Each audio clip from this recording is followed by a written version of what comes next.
চাঁপাইনবাবগঞ্জের ভোলাহাটের চামুশা সীমান্ত দিয়ে ১৩ জন বাংলা ভাষাভাষীকে পুশিন করেছে ভারতীয় সীমান্তরক্ষী বাহিনী বিএসএফ। অনুপ্রবেশকারীকে আটকের বিষয় নিশ্চিত করেছে ৫৯ বর্ডার গার্ড বাংলাদেশ বিজিবি।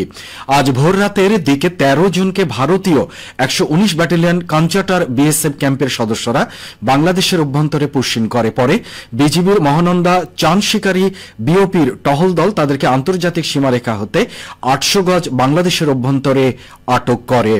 প্রাথমিক জিজ্ঞাসাবাদে আটককৃতরা জানান ২০২৩ থেকে ২০২৫ সালের মধ্যে বিভিন্ন সময় কাজের খোঁজে তারা ভারতে প্রবেশ করে। সেখানে তারা ভারতীয় পুলিশের হাতে গ্রেপ্তার হয়ে বিভিন্ন মেয়াদে কারাভোগ করে। পরে ভারতীয় পুলিশ তাদেরকে বিএসএফ এর কাছে হস্তান্তর করে এবং বিএসএফ তাদেরকে সীমান্তে এনে বাংলাদেশে পুশিন করে। আটককৃতদের প্রাথমিক জিজ্ঞাসাবাদ শেষে আইনানুগ ব্যবস্থা গ্রহণের কথা জানিয়েছে বিজিবি।